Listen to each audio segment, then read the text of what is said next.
الحمد لله رب العالمين والصلاة والسلام على نبينا محمد وعلى آله وأصحابه أجمعين أما بعد. محترم حضرات، علامہ سعدی رحمہ اللہ فرماتے ہیں کہ قرآن میں تدبر کرنے کے فائدوں میں سے ایک یہ بھی ہے کہ یہ تدبر کیا ہے، علوم و معارف کے لیے کنجی ہے. اس سے ہر طرح کا خیر معلوم کیا جاتا ہے اور تمام قسم کے علوم نکالے جاتے ہیں. اس سے دل میں ایمان میں اضافہ ہوتا ہے اور ایمان کے درخت کی جڑیں مضبوط ہوتی ہیں. آدمی اپنے رب اور معبود کو پہچان لیتا ہے اور رب اور معبود کے اندر کون سی صفات کمال ہیں اور ان کو جان لیتا ہے، اور کون سی صفات نفس ہیں جن سے اس کو پاک قرار دینا ضروری ہے. یہ باتیں بھی اسے معلوم ہوتی ہیں اور اسی سے وہ طریقہ معلوم ہوتا ہے جو رب تک پہنچانے والا ہے، اور جو اللہ والے ہیں ان کی صفات معلوم ہوتی ہے. اور یہ اللہ والے جب اس کے پاس پہنچیں گے قیامت کے دن تو کس طریقے سے ان کا استقبال ہوگا یہ باتیں بھی معلوم ہوتی ہیں. اور اسی سے وہ دشمن بھی معلوم ہوتا ہے جو حقیقی دشمن ہے، اور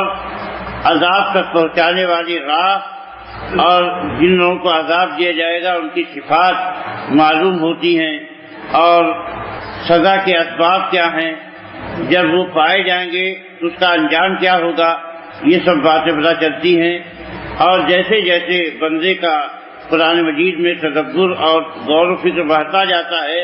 اس کے علم میں، اس کے عمل میں اور اس کی بصیرت میں بھی اضافہ ہوتا ہے. اللہ کی کتاب میں تدبر کرنے کا فائدہ یہ بھی ہے کہ وہ بندے کو درجے یقین تک پہنچا دیتا ہے، اور اسی طریقے سے اس بات کا پختہ یقین آدمی کو حاصل ہو جاتا ہے کہ یہ اللہ کا کلام ہے، کیونکہ دیکھتا ہے کہ ایک بات دوسرے کی تصدیق کر رہی ہے اور ایک دوسرے کے موافق ہے،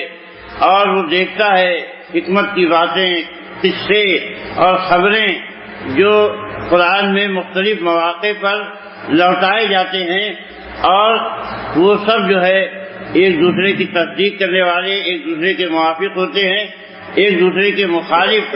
یا معارض نہیں ہوتے ہیں. تو اسی سے پتہ چلتا ہے کہ قرآن کتنا کمال رکھتا ہے اور جو ہے اللہ کی طرف سے ہے جو تمام امور کا احاطہ کیے ہوئے. اسی لیے اللہ تعالیٰ نے بہت بڑی مارکے کی بات بتائی ہے قرآن مجید کی حقانیت کے سلسلے میں کہ افلا یتدبرون القرآن ولو کان من عند غیر اللہ لوجدوا فیہ اختلافا کثیرا.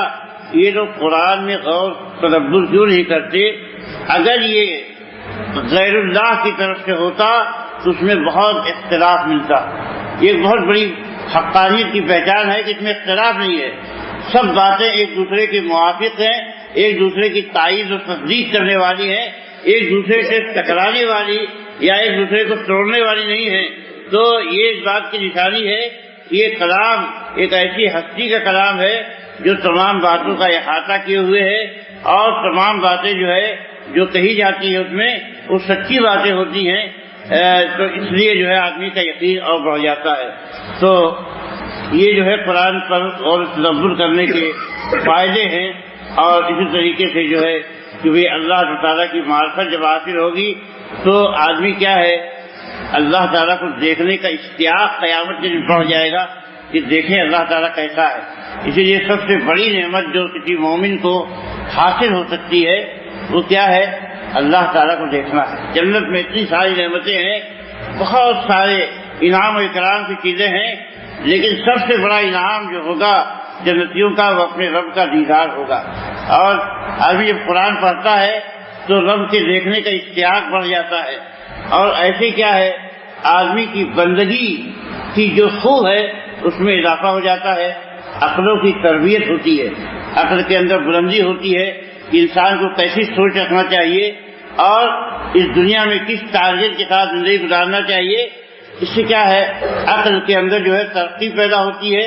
اور عقل کے اندر تہذیب پیدا ہوتی ہے، اور عقل جو ہے اس بات کو سیکھتی ہے کہ اسے بلندی تک پہنچنے کے لیے کیا کرنا چاہیے. اور ایسے ہی دلوں کے اندر جو بیماریاں ہیں، جو گندگیاں ہیں، اس سے آدمی کو شفا حاصل ہوتی ہے۔ اللہ نے خود ہی فرمایا کہ قرآن کیا ہے، یہ جو ہے شفا ہے اور ہدایت اور رحمت کا باعث ہے، اور اس سے بہت بڑا اجر آدمی کو ملتا ہے، جو اس کے اجر میں اضافہ ہو جاتا ہے جب وہ قرآن مجید کو سمجھ کے پڑھتا ہے، اور ایسے اسے ہدایت ملتی ہے، توفیق ملتی ہے، نور ملتا ہے، راحت ملتی ہے، اطمینان ملتا ہے، اور اللہ جو آدمی غور و فکر کرتا ہے، اللہ کا ذکر اسے حاصل ہوتا ہے کہ اللہ تعالیٰ کو یاد کرتا ہے اور اس سے اس کو ڈھانپ لیتے ہیں، اللہ تعالیٰ کی طرف سے اطمینان اور رحمت نازل ہوتی ہے، اور ایسی کیا ہے اس شیطان سے بچنے کے لیے قلعہ بھی ہے۔ یہ سب کچھ فائدے ہیں جو قرآن مجید کو غور و فکر اور تدبر کرنے کے ہیں۔ یہ سوال بات کا ہے کہ قرآن مجید میں تدبر کی طرف ہمارا دھیان لگتا کیوں نہیں؟ کیوں ہم میں سے اکثر لوگ قرآن پاک میں غور و فکر کرنے کے لیے آمادہ اور تیار نہیں ہیں؟ اس کی بہت ساری وجوہات ہیں، جس میں سے کچھ وجوہات جو ہے یہ ہے کہ سب سے پہلی بات کہ ہمارے اندر گناہوں کی کثرت، دوسری بات یہ ہے کہ ہم دعا نہیں کرتے، تیسری بات یہ ہے کہ عربی زبان ہمیں آتی نہیں ہے، اور قرآن کے فہم میں جو چیزیں رکاوٹ ہیں ان کو ہم چھوڑتے نہیں، پانچویں چیز یہ ہے کہ تفسیر کی کتابیں نہیں پڑھتے ہیں۔ اب ان کی کچھ تفسیر آپ غور کریں کہ گناہ اور نافرمانیاں یہ اللہ تعالیٰ کی طرف سے اس کی ایک سزا یہ بھی ہوتی ہے کہ دل کو ایسی چیزوں کی طرف سے پھیر دیا جاتا ہے جس سے اس کو صحت ملنے والی ہے، استقامت ملنے والی ہے، اور مرض سے اور انحراف سے دوری ہونے والی ہے، ایسی چیزوں سے روک دیا جاتا ہے۔ جو مریض دل ہوتا ہے وہ جو ہے غذاؤں سے فائدہ نہیں اٹھاتا۔ آپ دیکھیں کہ ایک مریض ہے، بہت سی غذائیں کھاتا ہے لیکن صحت پر اس کا کوئی اثر نہیں ہوتا ہے، حالانکہ اسی غذا سے اس کی زندگی ہے اور اس کی اصلاح ہے۔ ایسے ہی جب آدمی کا دل جو ہے گناہوں سے بھرا ہوتا ہے تو جیسے مرض کی حالت میں کھانے کا فائدہ آدمی کو نہیں ملتا ہے، ایسے ہی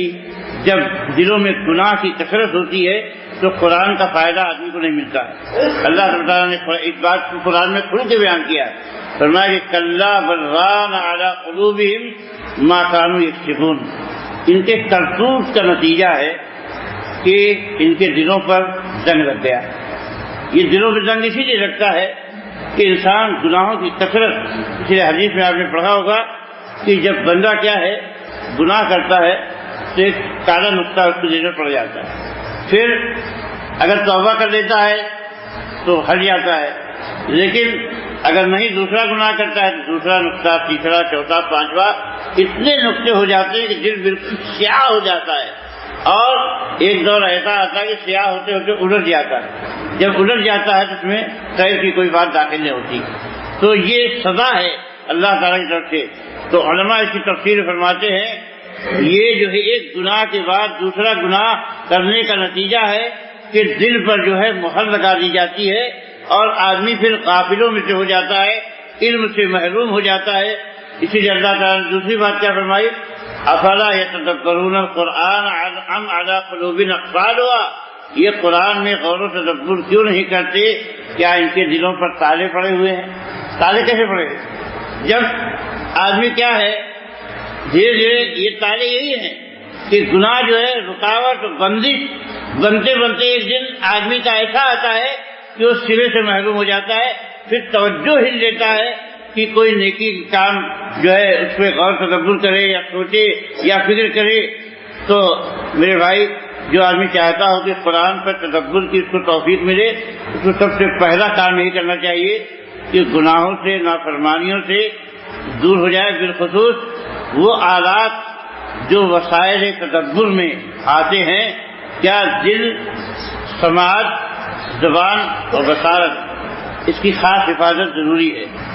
اس لیے کہ اگر اس کا استعمال حرام کاموں میں کرے گا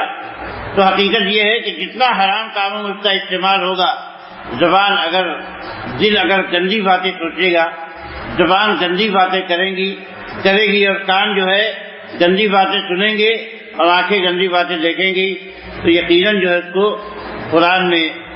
تدبر کرنے اور قرآن میں غور و فکر کرنے سے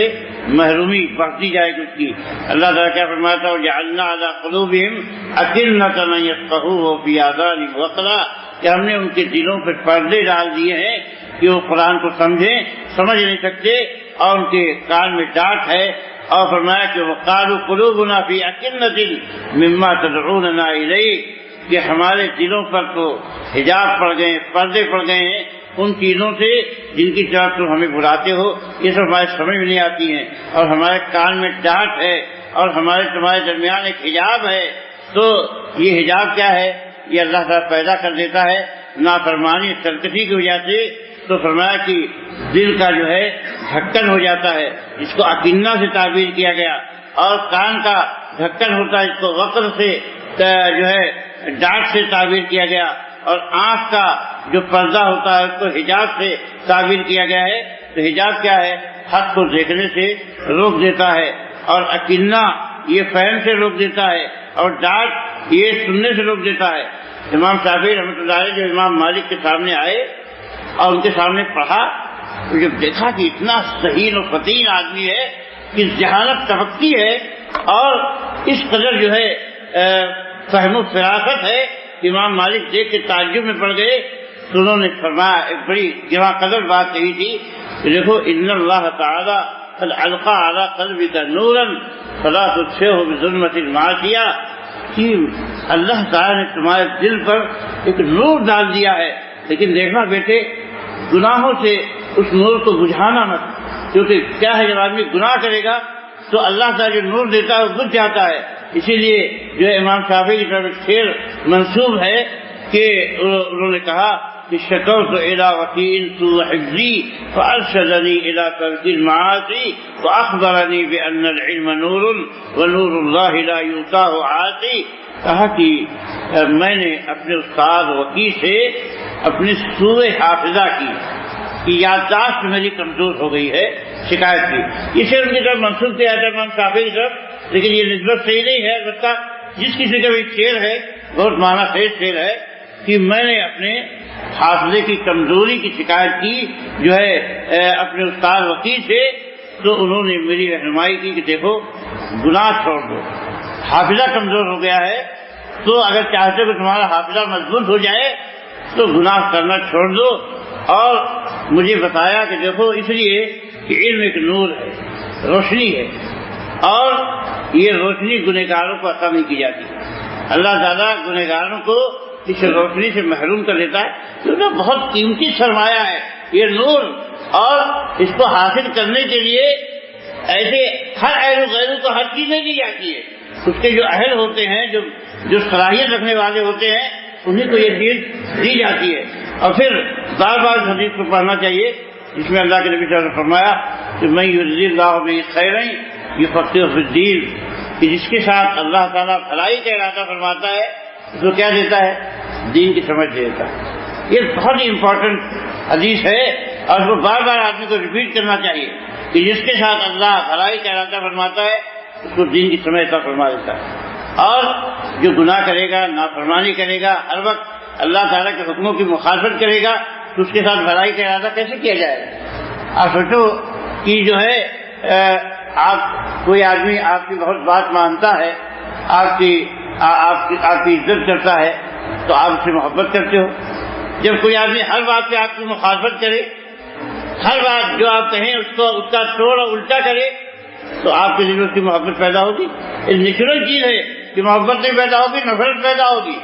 کہ ہم تو دیکھو اس کو بار بار سے روکتے ہیں، یہ ہر دھرمی سرکشی ضد اناد کی وجہ سے میری مخالفت کرتا رہتا ہے، تو محبت نہیں پیدا ہوگی۔ یہی چیز ہے میرے بھائی، تو اس بات کو ہمیشہ یاد رکھنا چاہیے کہ میں یرید اللہ بہ خیرا یفقہہ فی الدین، اللہ جس کے ساتھ بھلائی کا ارادہ کرتا ہے اس کو دین کی سمجھ عطا فرمائے، اور جس کے ساتھ بھلائی کا ارادہ نہیں کرتا اس کو دین کی سمجھ سے دور کر دیتا ہے۔ اللہ تعالیٰ ہمیں ان لوگوں میں شامل فرمائے جنہیں دین کی سمجھ حاصل ہوتی ہے، اور جو دین کا اہتمام کرتے ہیں، دین پر عمل کرتے ہیں۔ اقول قولی ھذا واستغفر اللہ لی ولکم ولسائر المسلمین من کل ذنب، وصلی اللہ تعالی علی نبینا محمد۔